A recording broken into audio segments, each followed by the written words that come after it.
On today's episode of the Sports Mules, we'll cover night one of the NFL draft, check in and see how our NBA playoff picks are going. Do umps even see who the hell they kick out half the time? And finally, years overdue, not that it ever should have happened, Reggie Bush gets his Heisman back. Wake up, Mules Nation. Time to dig in.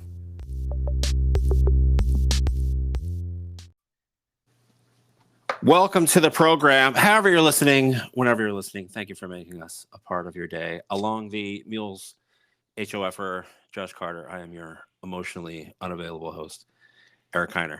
So we're on the clock right now, buddy, because I just drank like a massive glass of prune juice, and oh, that's serious clock.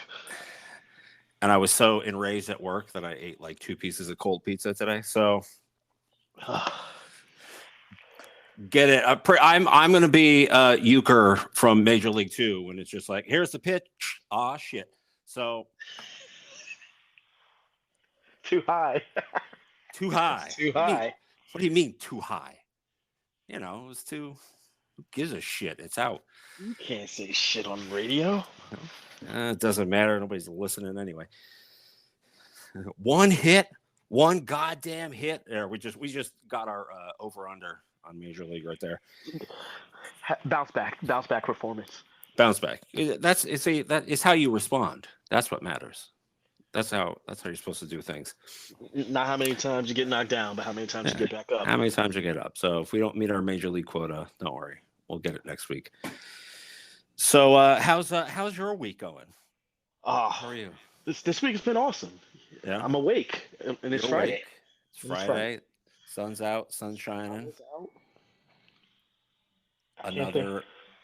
Another successful week of Brook driving, and the car is still in one piece. So, I'll take any W's I can take at this point. I already have more W's this week than the Lakers have. So that is true.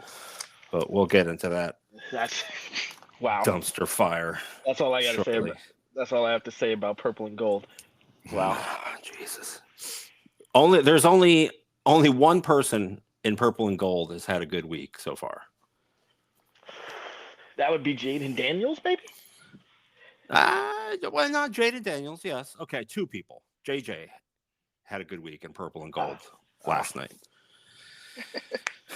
So, NFL draft, night 1. So, I was trying to think of it last night when I was watching. When did they switch to just the first round one night? I want to say it was about 7 years ago. Was it 7 years ago? Good God. It was a pretty decent. We're jammed up because of the pandemic. Because they did it before that, and it's like 3 years where we're like, oh, that was just because of the pandemic. But no, like they did it before then. Is it when they started going to the cities? Yes. Is that when it was? Okay. I was trying to think last night. I was like, when the hell did we switch? Because we used to have what? Saturday, Sunday, baby, all day. Saturday, Sunday. It was what? First 2 or 3 rounds on Saturday. I think it was 3 rounds on Saturday and 4 on Sunday. 4, yeah. If you had anything going on, you just had to pull out the phone. You had to go to the car and check the radio. And be like, who did what? When? I was at IKEA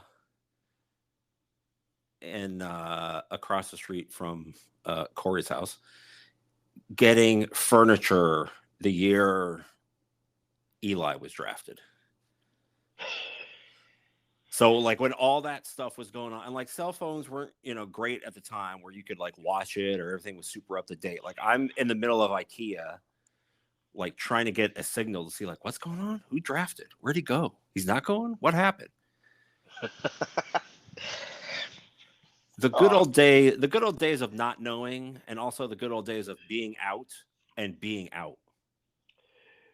So here's a unique aspect to this. I think the fans were a little bit better behaved back when they did for like 2 days of this only. Yeah. Because they started at noon on Saturday. So the people who were there were hungover instead of being fully loaded. Either fully lit or on the way to being fully lit. Right. Like these people are like, just give me a bacon, egg, and cheese. Yeah. Jets and Giants fans are just ready to boo absolutely whoever. Right. Doesn't matter. The good old days. The good old days. Who the hell cares what he thinks? I miss it. So last night's night one, first round. What are your immediate reactions to round one overall? My immediate reactions are that Atlanta better not be struggling at any position because they decided to grab a first round pick after signing a quarterback to an almost $200 million deal in free agency. $90 million guaranteed, by the way. Sorry, yeah. So they better not need anything else. They better win a division. Now, guess what? Kirk Cousins gets hurt on the first snap of the season, like Aaron Rodgers did. They're gonna look like geniuses. Yeah. But that's what, and I think the thought process behind it was not horrible. I just maybe next year swoop in and do that. Like Michael Penix is gonna be as old as Kirk Cousins when he can start. What was the thing you sent me the other day about Penix? Penix is Jameis Watson. Oh man, minus learning disability. Although I sent you that text last night after he got drafted, I was like, "You are at home at night. Take those fucking sunglasses off." What was with those people last night? Everybody wearing sunglasses getting drafted. It's Detroit. You're covered, and it's nighttime. Hey. That's my old man get off my lawn rant for the day. But no, you're 100% right. Well, so there's a video of right after the pick, the owner Arthur Blank talking to their new GM, and it looks like the GM is essentially trying to explain to him why he shouldn't be fired directly on the spot. He's like, "Let me get this straight. We just spent $186 million, $90 million guaranteed on a, 4 or 5 year contract? Yeah, 4 years. 4 years. 4 years 90. for Kirk Cousins, $180 something and change, but 90's guaranteed. And then you're like, oh, my first pick is going to be a quarterback that we probably could have gotten in the second or third round anyway. My issue is not using a first round pick on him. It's not that you went with him. You couldn't trade back and get some draft capital and still get Michael Penix. Exactly. Yeah.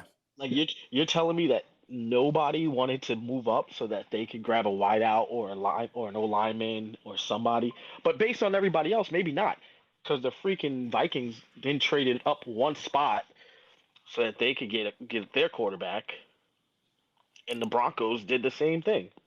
Well, they didn't trade up, but.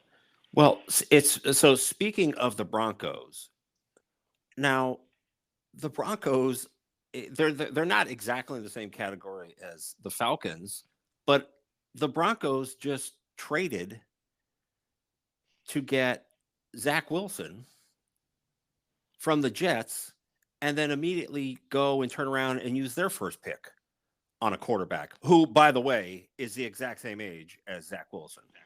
Because Bo Nix was in college long enough to get 2 doctorate degrees. But, yeah, so you made all this change and did all this work to get Zach Wilson. Why? I don't know.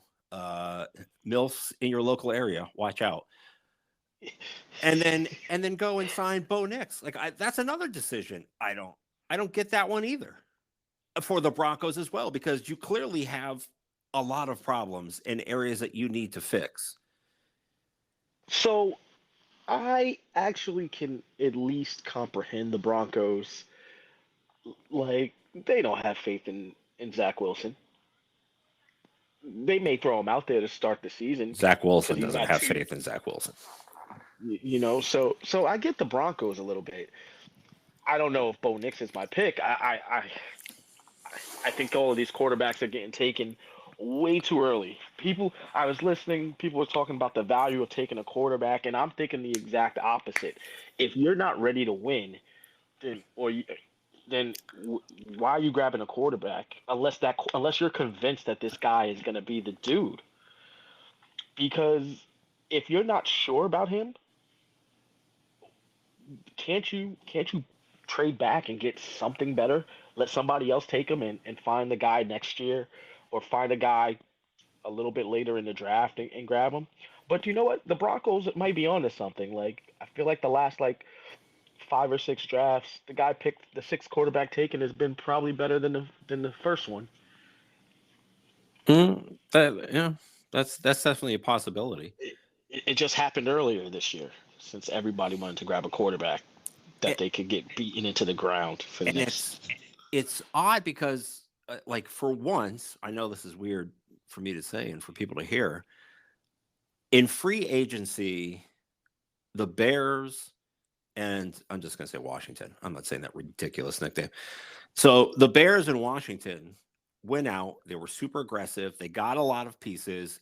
And for both teams, what they were kind of missing was a quarterback. And I think they both did a really good job. Like, the offense was already somewhat built for the Bears, which is like a massive middle finger to Justin Fields as he leaves. But they built up and Correct. like, here, okay, now we have our quarterback, right? Now we've got it. We worked on the line. We got him. We got a running back now. We've got receivers. We've got a tight end. We've built it up for him. Now he's the last missing piece. And kind of the same thing. Not as, I don't think they've done as good of a job, but Washington building up and being like, okay, we'll get our quarterback now for the future, and then we'll understand if we struggle this year. But next year and then free agency and the draft, then we'll focus on solidifying it. So I think they both did a good job. But to your point, like the Falcons and the Broncos, like, you could have traded back and got more picks and got other things that you needed to focus on, and then either drafted a quarterback later in the draft or get somebody in free agency. Well, except for the Falcons, who already did that. But you can get somebody in free agency or the draft next year. I just feel like some of them, like, what it's like that thing. What was it, last year or the year before, when it was like the receivers or the O linemen? Like, when that rush starts and the run begins, then it's just like the next draft is the same thing, and the next draft, like, everybody starts picking the same thing. They're like, oh shit, everybody's getting receivers, everybody's getting linemen. We got to go. I felt that's what last night started to turn into when everybody started drafting quarterbacks, because they had what you were talking about last week. It's that fear of, oh, God, I don't want to miss. What if we miss? What if we miss out? That's what it felt like. Yeah, it was interesting.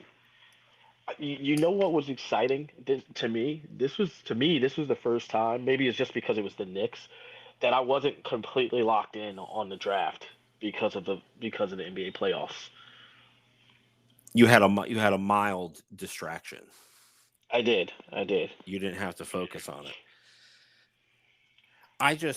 There was just a lot of things last night just watching that I wasn't 100% sure why they did it. And it's also amazing to me that two teams that share one city that they don't exist in, but share one stadium, can be making complete opposite choices from one another. The Jets simply moved back one spot, got some other picks, and pretty much still got who they were going to draft anyway. But made a good selection, got themselves some more capital, whether or not they actually use the draft picks that they get or they trade them off to get something else, but made a good decision. And then you have the Giants, who apparently all day yesterday were trying to move up in the draft. You're already at 6. They're trying to move up, probably to get one of their quarterbacks. But don't take where they're at to move back to get more picks to help them out. They stay where they were, and then used it to get a receiver. So I actually think the Giants did it right. Everybody was talking about them wanting to move up, and you know what? If there's somebody that you feel really confident in, absolutely, go up, go grab them. Great. The Patriots weren't having it, so now the pivot, I guess, a little tough. I don't know if nobody was biting, but I actually think the Giants needed receivers. They don't have a true number one receiver, so it really doesn't matter. You got to build your team. At that point, I think you take the best player on the board, and if they felt that that was Malik Neighbors, good decision. It doesn't really for the Giants. It doesn't matter if they took a lineman, a guard, a tackle, a safety. Like they had to get better. So I think they made. I think they made. I think their pick was probably pretty solid, given what was available to them. They weren't convinced on Penix. I would have drafted Michael Penix at 6. So the Giants actually have some guys that are playing tackle that are halfway decent. So I can live with what they did. Well, we'll see. We'll see how they do this year coming up. I still just think that this whole organization, just an organization that used to be one of the models for how you were supposed to do things in the last 15 years, just looks like a shell of what they used to be. So we'll see. But I hope Giants fans enjoy 6-11 now. So what is how many games we got? 17, right? 6-11, 7-10. Yeah, we'll see. But the rest of the draft, I thought kind of went to plan for the most part. There was no crazy trades. There's nothing else really happened. It was kind of to be honest, it was kind of a boring night, which I'm sure people in downtown Detroit were thankful for once to have a calm night. But I am interested to see what happens with Buffalo. who did Buffalo take? I don't remember They that did. one. They did not. Oh, That's what that's makes it right. interesting. That's They right. they traded out of the first round. Not only did they trade out of the first round, they allowed the Chiefs to go out and grab another receiver. Bills, are you even trying? Somebody, we got to get Nate on the phone. Get him in here. Have him give us his 2 cents on what he thinks about the Bills. Why? So good Lord, you like cut off your nose to spite your face. So you don't have a pick, so you give it to like your number one enemy. That makes sense. That's how it would have worked. Same way I would be a multi-billionaire and then ask the city of Buffalo to pay for my new stadium. But whatever, Bills. Good luck, Bills fans. Good luck. But hey, this is a great transition. Maybe it's not a great transition, but I'm going to go with it's a great transition because fuck it. It's my show. I do what I want. You'll love this. I can't stop you. 1994. Nobody can stop me. I can't stop me. It's inevitable. Can't stop me. Can only hope to contain me. 1994. What happened in 1994? Sports wise. I'm not trying to dig, but to show you where we're at. What happened in 1994? This time of year. So, I mean, we're making a huge run here. If you're a New York sports fan, Mm-hmm. The Yankees are crushing it. Mm-hmm. They have the best record in baseball, and they were going to continue to have the best record in baseball up until late July when they decided to strike. The Knicks, took full advantage of MJ taking the season off to play some minor league baseball to make a run to the NBA Finals. The Rangers won the Stanley Cup after Mark Messier basically guaranteed that they were going to win Game 6 against the Devils. Against the Devils in the Eastern Conference Final, and they found a way. I'll never forget Matteau. And then in Game 6 of the NBA Finals, the OJ chase happened. The OJ chase. So, Knicks were number 2 seed. 1994. This year, what are the Knicks? They're a 2 seed. 2 seed. Rangers were number 1 seed. What are the Rangers this year? There are 1 number seed. 1 seed. Everybody forgets there was a mild earthquake on the East Coast. What did we have a couple weeks ago? Apparently, there was some type of tremor that ran through the East Coast. Nice East Coast. Who was big in the news? You just said it. OJ. Who was big in the news recently? It was interesting. OJ. Interesting that it revolved around death. All around death. But well, OJ can rest at peace knowing that Nicole's murderer is finally dead. So, but hey, coincidence? I don't know. But 30 years and we're right back where we started.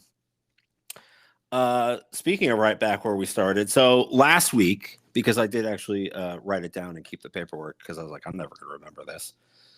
So our NBA picks last week, we both went with Boston to win. We assumed Miami correctly.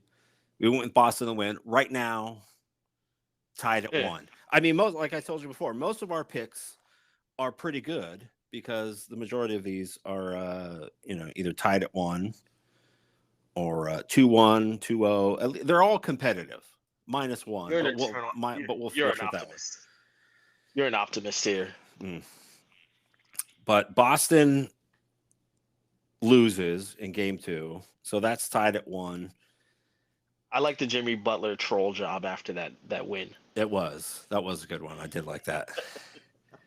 That was hilarious. Don't let us get one. Don't let us get one. I also felt like Shaq apparently having the script and telling us the Heat by 10 and then holding up some stacks. That's a lot of Papa John's pizza there.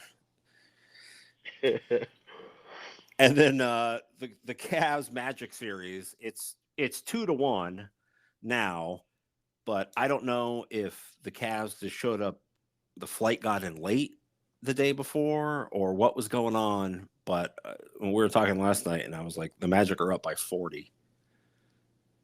So, so I was dead wrong because I thought this would be where there were good games, and apparently I was wrong. Lots of blowouts, if I'm not mistaken. In the Cavs Magic series. So this is the blowout one. Now the Bucks Pacers also tied at 1. Again, right? It follows what we said. We were talking and we were like, well, yeah, it's if the Bucks win in 4, yeah. Pacers win in 4, yeah. Goes to game 7, yeah. So this was the one we were like, this could be anything.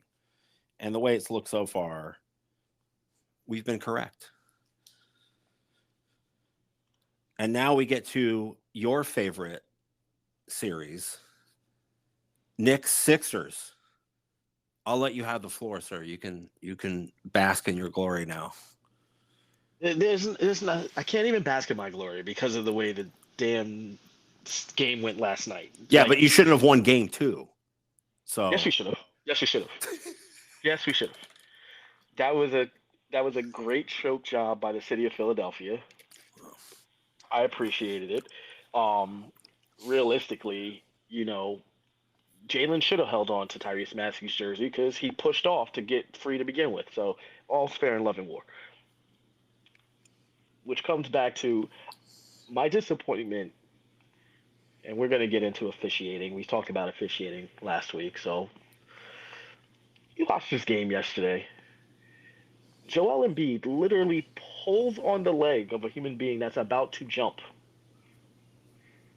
Literally the definition of dangerous play, uncalled for, non-basket, like every criteria that you put in place for a flagrant 2 foul was there. They just didn't throw him out because he's Joel Embiid.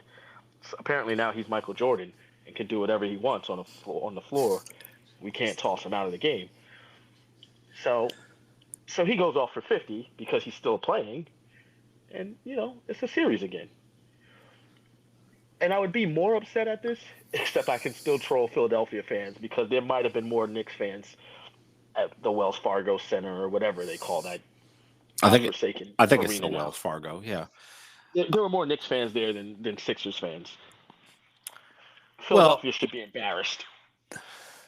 It's weird because 1, it's a playoff game. 2, it's against a hated rival in the Knicks, and 3, like. Philly's a phenomenal sports city. Like, say you can say Right. whatever you want about Agreed. Philadelphia That fans. that's what makes it embarrassing. Yeah. This isn't Miami. Yeah, It's where not LA. you could see that kind of stuff. But yeah, for Philly to let that happen, that's It's not Vegas. a tough one.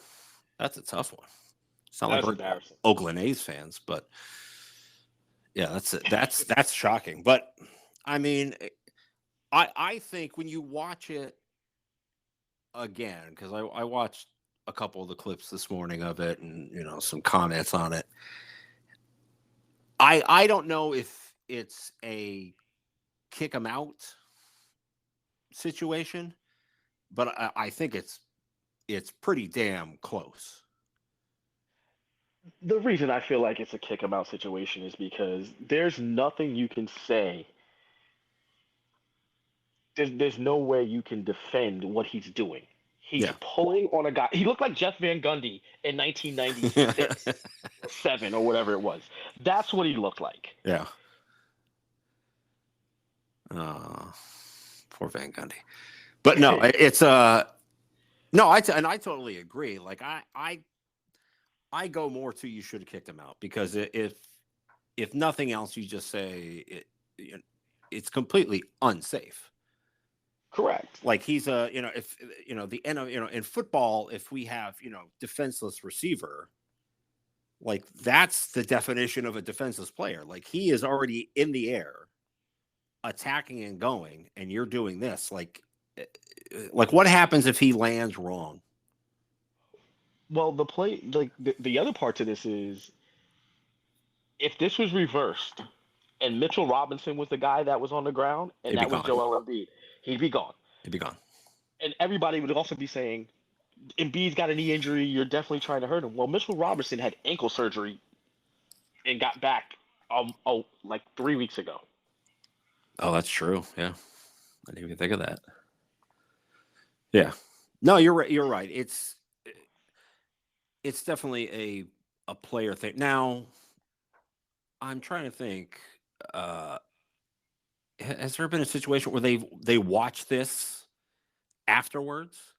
Because they'll watch things afterwards and they'll levy fines or do whatever. Can they watch this afterwards and look at it and say, we're going to fine them, we're going to suspend them a game because of, like, didn't Draymond get that a few years ago in the playoffs? Well, with Draymond, it was just a matter of number of flagrant fouls, because they give you points for flagrant fouls, and he had gotten to, like, when they went back in, they assessed him a flagrant foul, and it put him to the point total that equaled an ejection, a suspension. Okay, maybe that's what I was thinking. That was in the finals. That was in the finals against the Cavs. Correct. That's what it was. Correct. Yes. This I don't think there's a way that they can go and be like, oh, that should have been a flagrant 2, so you're gonna sit out the next game. Like, even I would be like, okay, yeah, like that's a bit much. Fine, perhaps, but they're not gonna kick him out of a game, though. Okay. So, right. Now, if Mitchell Robinson had crumpled to the floor, maybe. Perhaps, yeah, but no, not now. But this is, so far, I think this has lived up to the hype and been the best series so far. Absolutely. Because then when we move over to the Western Conference, I mean, we have Thunder Pelicans. Thunder's up 2-0. Yeah. Clippers Mavs tied at 1. Minnesota's up 2-0 on the Suns. I mean, has anything in those games that you've seen so far, other than these records, like, I don't want to say pique your interest, but you look and you go, oh, I wasn't expecting that. The West has gone almost verbatim how one would think it would go, with the exception, I thought the Suns would. I thought they put up a little bit more of a fight. Be more of this. Maybe they turn it around at home. I didn't think the Lakers would blow 3 double-digit leads. So, like I said to you before, I don't know how you hire a defensive coach that doesn't teach or coach defense. Like, this isn't just like these last couple games. This has been the Lakers since they got him. And then there's grumbling towards the end of the season that they, Lakers, whenever they say Lakers players, they mean LeBron, that they don't want the head coach anymore, which was the head coach that they got the other one fired for so that they can get him. So they get who they want, still are terrible. Like we the entire season is to fight to make, either to hopefully get the 7th seed, but to fight the 7th for 10th and then get to the first round and then get repeatedly kicked in the dick by the Nuggets because old man River can't play defense anymore. And now we're losing massive games. But so no, please, you tell me how shitty my Lakers are. Let's hear it. I can't. There's nothing. Your Knicks are fighting. Mine are flighting. I mean, I think you just can't let what happened happen. I know it's the NBA where everybody makes a run, but you can't blow 2 20-point leads and then a third double-digit lead. Yeah, one of them being at home. Like, you're going home, and then you're probably going home in 4. Best case scenario is, they lose in game 4 and they're like, well, at least we're already home. So, I can just drive. I don't have to worry about the flight back. It's amazing. Like you're saying, you lose a 20-point lead. That's tough. You have to go as a staff and players and go, okay, what happened? What do we have to change? What are we looking at? To which they apparently didn't do. And then, in game 3 last night, get another big lead. I told you, I went to bed. I was like, okay, well, at least we won't get swept. And then I wake up the first thing this morning to just not so fast, my friend. Not so fast, my friend, to a massive middle finger on Instagram of the Lakers blowing another lead. At this point, I don't want them to fight back. Just lose game 4. Just lose game 4. Let's end it. Let's end this season. And, start the free agency fun and games because, this season's over for the Lakers. And deservedly so. I've seen zero fight from them. It's just tough to watch this series, what I've seen. But, yeah, no, I think, like you were saying, to your point, exactly, I think the Western Conference has gone basically chalk. Everything has been what we thought it would be so far. The Clippers Mavs is probably going to be that was the only one me and you differed on. I think the Clippers Mavs are going to turn down to which of the five superstars like turns it on in a given night. Harden played really, really well in game 1 if I remember correctly, and Luka went off in game 2. Yeah. I do want to spin back to the East for a brief second. No, go ahead. I think the Bucks are in legit trouble. Like, Dame had to go off for 30 and a half for them to win. Yeah. Not that it was a close game, but Damian Lillard literally said, I'm going to score more than the other team by myself. Yeah. Get on my back. We got this. I don't know if he can pull that out of his hat. If you're counting on that, I probably not. It's going to be a long series for you if that's what you're counting on. Can you get that for this game? Maybe 1 or 2 games in the series? Yes, but if you're assuming that that's how your offense is going to be, yeah, it's going to be a tough one for you. Yeah. That was just my thought right there. I was thinking about it. I was like, ugh. So our picks are looking good so far. We'll check in next week when we should at least be game 5 for some of these. Maybe only takes a month and a half to do 7 games. Game 5 at that point. Come on, NBA. These guys can't play back-to-back games. I don't even need back-to-back. Can I get every other night? Do I need 4 days in between each game? Which I don't understand. If they're taking so many breaks, how come these guys can't play in every game? You're getting all this time off. Figure it out. Hurt? You're getting hurt in practice. Oh yeah. Wait. No, wait. They don't. We talking about practice? And before we move on to the next subject, speaking of practice, did you see that trophy? The Sixers. Maybe that's why the Sixers. They should be embarrassed and have nobody at that fucking arena. Are you kidding me? With this, it looks like they took the old Penny Hardaway, Chris Rock Nike commercial doll and used that as his. Like, are you shitting me? Allen Iverson ain't that tall to begin with, and then you're going to give him like a tiny ass. Come on. It looks like it looks like they did the bust of Kevin Hart and not Allen Iverson. It looks like what you sketch up as the model to show, hey, this is what the statue will look like.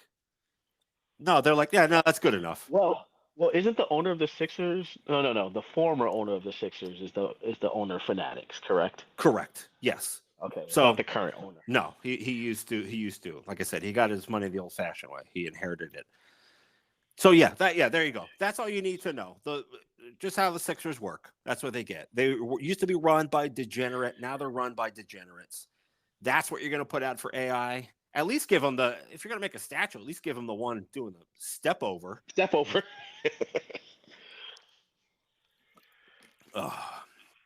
Fucking Sixers. You get what you deserve, Sixers fans. Maybe they'll be cursed now until they give AI a real statue that he deserves. But speaking of making poor decisions, there's a segue. That's how you do that. That's professionalism. MLB umpires continue to be fucking terrible. Earlier what day was it? Monday or Tuesday? I think it was Monday. Monday, whatever. Earlier this week, Aaron Boone for the Yankees is ejected. Get out of here. Hit the showers. Head off to Jersey Mike's. They're a sub above. Head out. Get something now because you ain't going to be here for the whole game. And they were, 2 batters into the game when he tossed them? I believe so. Aaron Boone is, how can we put this? Aggressive with umpires to begin with? Would that be a fair statement to say? These guys are fucking savages. He's usually on them to begin with, but he gets into it a little bit. The ump basically tells him, that's enough. I don't want to hear anything from you. If I hear anything else, you're out of here. And unlike me, Aaron Boone does shut up at that point. He does shut. He goes, okay. He looks at me and goes, all right. Shuts his mouth. A fan behind him wearing a blue polo shirt screams at the ref, and I don't know if you've seen the John Boy video of it. I did. The breakdown. He like even the guy behind the fan that's sitting there, he just goes, he's like, come on, whatever, get it together behind the plate, something like that. Like he doesn't even curse at him, really. He's just like, come on, get it together. He essentially gives him a, be better. And then just runs Boone, just takes him out. Boone's reaction to it is the best. Like if you watch it, like for a second, he looks like Pinocchio, like he's a puppet getting played because he's like, you're out. He's like, what? And he just his hands are for a second. He's like, what? He's like, I didn't fucking say anything. He's looking at the first. He's like, I'm looking at him. He's like, I didn't say anything. And he just, he gets on the ump and he runs up to him and he's like, I didn't say anything. I didn't do it. It wasn't me. It was somebody from the stands. And what does the ump tell him? Josh, you want to tell the fans what the ump says? I don't care who said it. Don't care. I didn't say it. I don't care who said it. You're gone. Later on, when the press gets to because it's on Yes Network, they're showing it. They're circling the guy and zooming in on him to say, here's the guy who, by the way, later on takes off the polo and is just sitting there in a white shirt. I think he should I would have ran myself. If I got my manager run because of my mouth and I'm a fan, I'll be like, I should probably go home. They talked to the ump afterwards about everything. He's like, I haven't watched the video. I haven't looked at anything yet. Shocker. I haven't done my job. And he goes, Aaron Boone is the manager of the New York Yankees. He's responsible for everything that goes in that dugout. I don't want to toss a player. We want them here. We need them in the game. But Aaron's in charge of the Yankees, and he's in charge of the dugout, so I ran him. And then somebody goes, yeah, but he didn't say anything. It was a fan. And the ump just goes, I don't know. I didn't look at anything yet. I mean, so I have two takeaways. One, simple one: umpires suck. They prove it daily through their actions. Something to be said for consistency. Right, they're consistent. Angel Hernandez would be standing right behind Hunter Windelstedt, at the next press conference in solidarity. True. Two, if I was the fan that got the coach wrong, I would just amp up my freaking I'd amp it up, be like, you're not only blind, you're deaf too, apparently, because you don't know who's talking to you. So I would have left. You would have just amped it up. I would have doubled down. I get it. I respect that as well. That's the. And I don't usually, as a fan, ride officials to that level. Like I do, but did you say as a fan? I did say as a fan. Okay, I was going to say. I said as a fan. All right. We were about to have that conversation, but okay. And the reason I don't do it as a fan is I realize that my viewpoint is not the best. True. But apparently neither is the umps. No, he's got a great viewpoint. He's just deaf, dumb, or blind. See, to your point, if Angel Hernandez was behind the plate, if he threw out a fan, he probably would have thrown out the wrong one, though. He would have thrown out a fan like 3 seats away, but like, no, I was the guy. He's like, nope, you're out of here. He probably would have thrown somebody out on the other side of the other side of the field. Sir, this is Citi. This is Citibank. You're at Yankee Stadium. Oh. But this is another one, and I saw somebody had a comment yesterday, and it kind of goes to what we were talking about last week when we started to discuss the minor league system using the challenge system, basically, right? So they can use the video board and the ABS, and you can challenge it, where you can just use that system in general because they're tracking every pitch anyway. So, and I've seen other things where, they give you a percentage of what, an ump got behind the plate. And there's a couple, something like, a guy was a pitch away from the perfect game, where he called one, a ball, a strike, and it was the other thing, but everything else he called correctly. You could use that system. And again, gauge these umpires. And then at the end of the year, you can take whatever you want to say, number or percentage below, whatever. And you'd be like, okay, we're going to send you back to the minors next year. And, we're going to promote 10%, the top 10% of, AAA umps and demote the bottom 10%. Basically, we're taking European soccer, delegation and relegation and promotion. We're adding it to umpires. I mean, what are your thoughts on a system like that? Because you finally hold these guys accountable, which I think is part of the problem, is that there's no accountability. You can't fire them, union won't let it, and you can apparently be as terrible as you want, and they don't do anything to you. So, like, does this?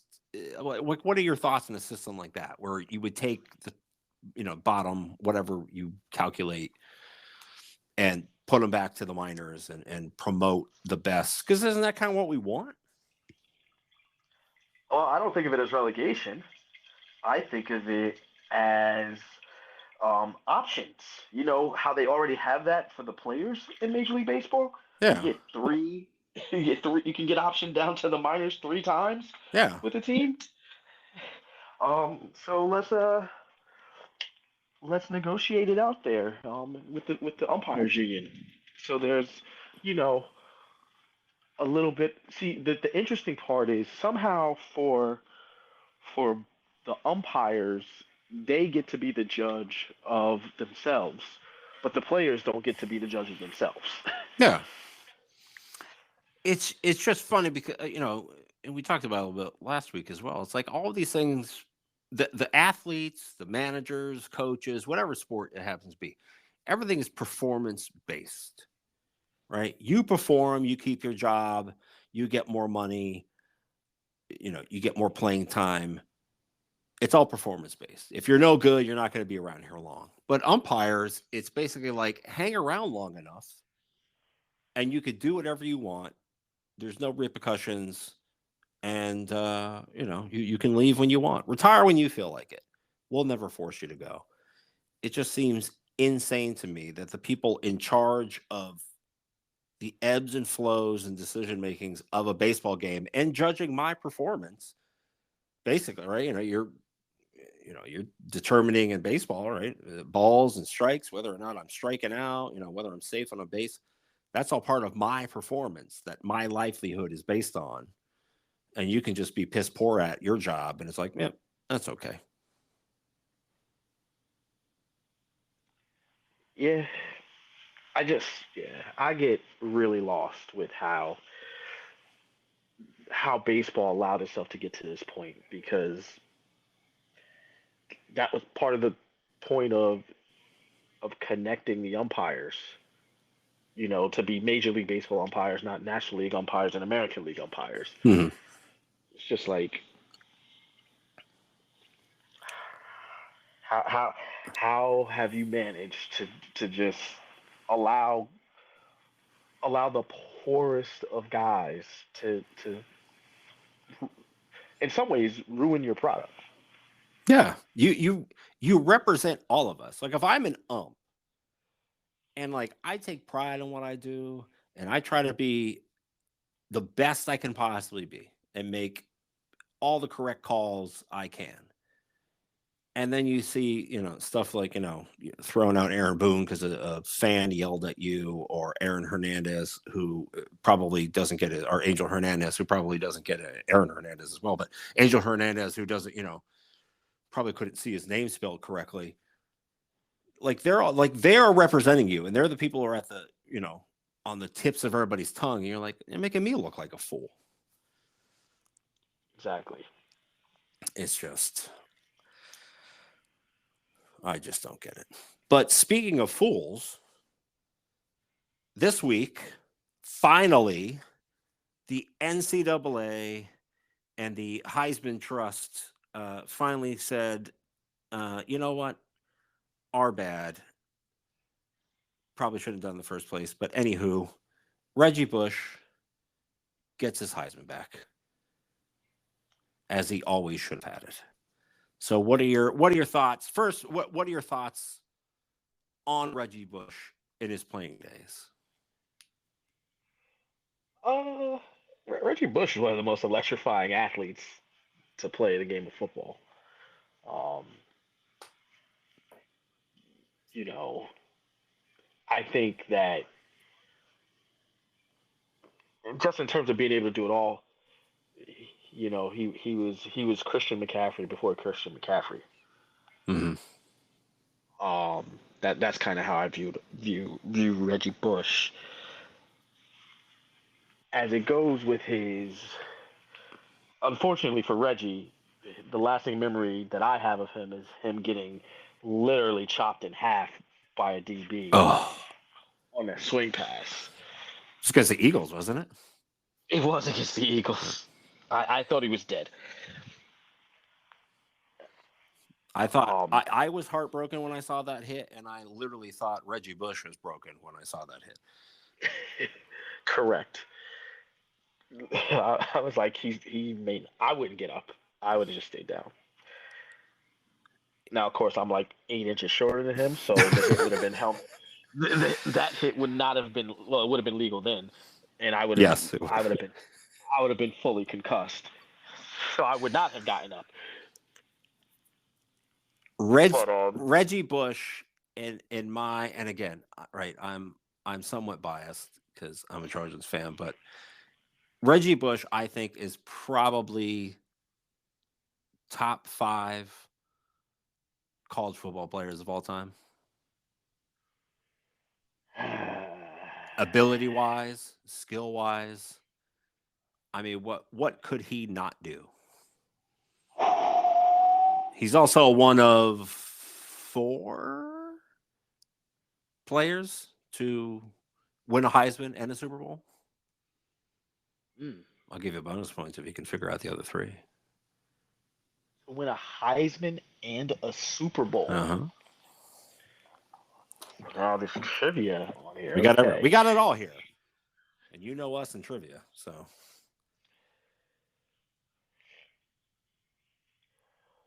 Did Namath win a Heisman? I didn't think Namath won a Heisman. Joe Willie Namath did not win a Heisman. Okay, I didn't think he did. He's probably won a lot of STDs, but he's never won a Heisman Trophy. Yeah. So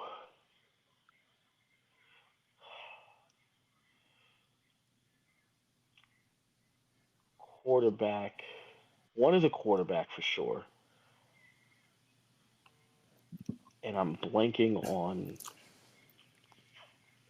It's not Stabler. Not Stabler. Why is my brain not working when it comes to NFL quarterbacks? I'll give you a hint on one who might be the hardest to get. I'll give you a hint on one. He's also a Trojan.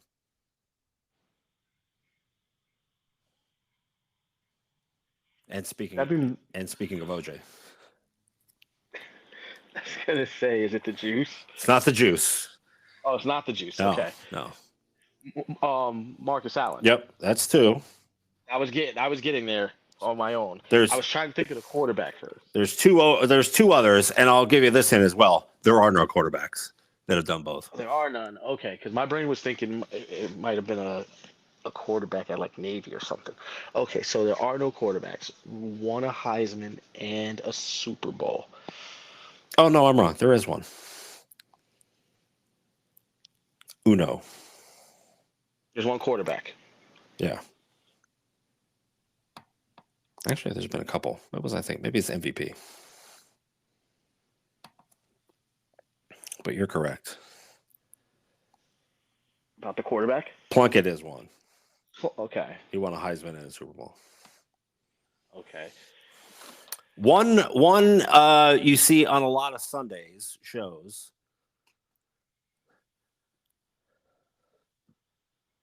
He's also he might be the only defensive Heisman Trophy winner. Oh, Charles Woodson. Yeah, Charles Woodson. That's poor of me not thinking about Charles. And then Mr. Dorsett. Tony Dorsett. There you go. Tony Dorsett. I was thinking of the MVP, Super Bowl, who won a Heisman and a Super Bowl MVP. That's only 4. Okay, that's Starbaugh, Plunkett, Allen, and one more. There's only been 4. There's one more. Heisman and Super Bowl MVP. Starbaugh, Plunkett, Allen. Yep. Plunkett, Starbaugh, one more. You see him all the time, especially if you watch College Game Day. Desmond Howard. The pose.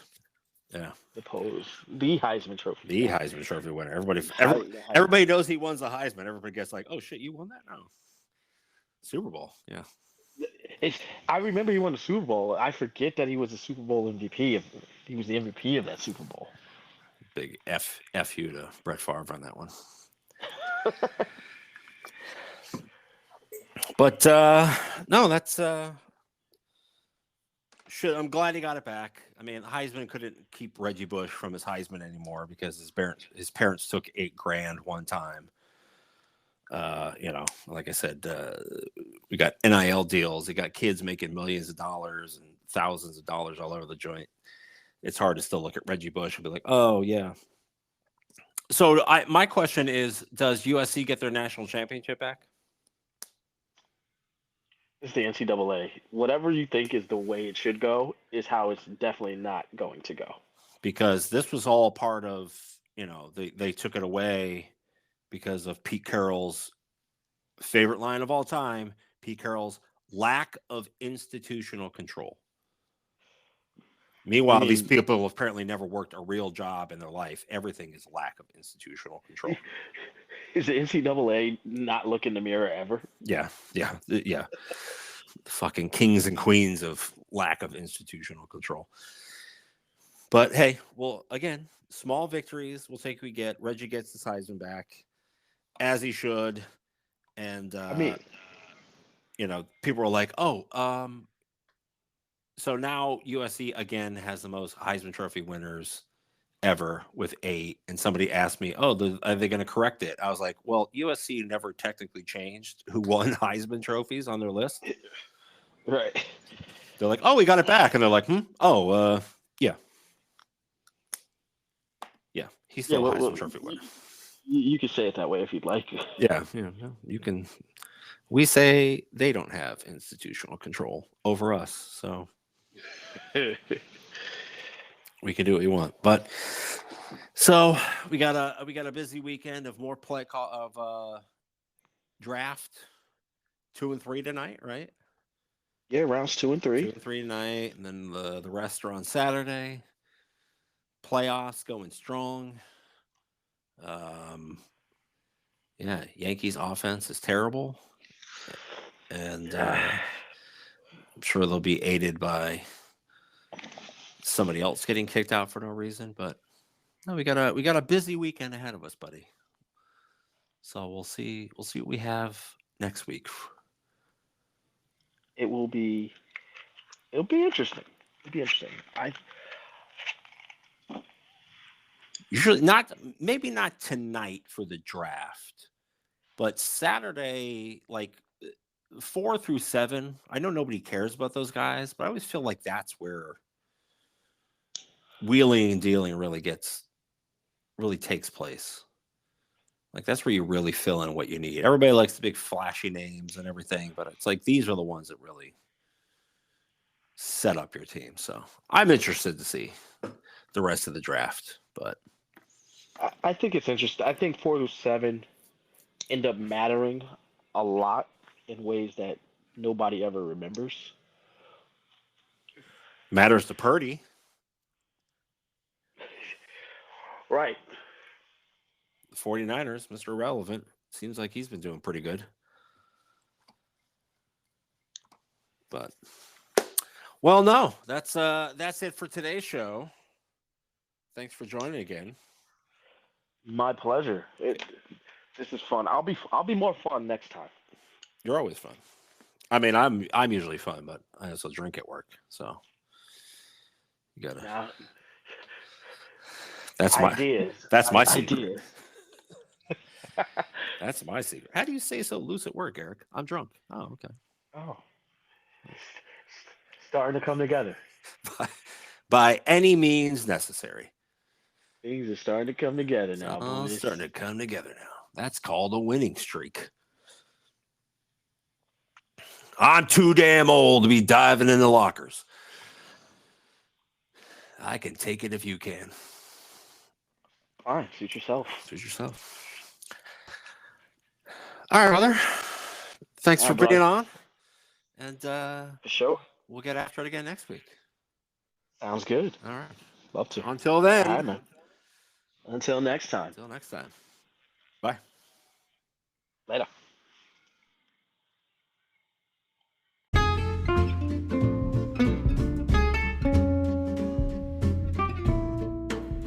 Well, that's it for today's episode, boys and girls. Hope you all enjoyed it. Hope you had a fun time. Hope you were entertained and informed.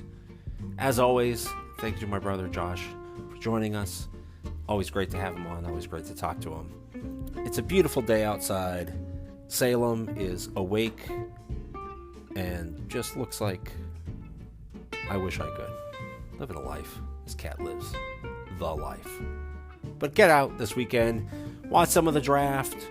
But if the weather's nice, screw it. Look it up on your phone. Go to IKEA. Buy some shitty furniture. Get some meatballs. Life's too short. Have fun. But until next time, dig in. Go Mules.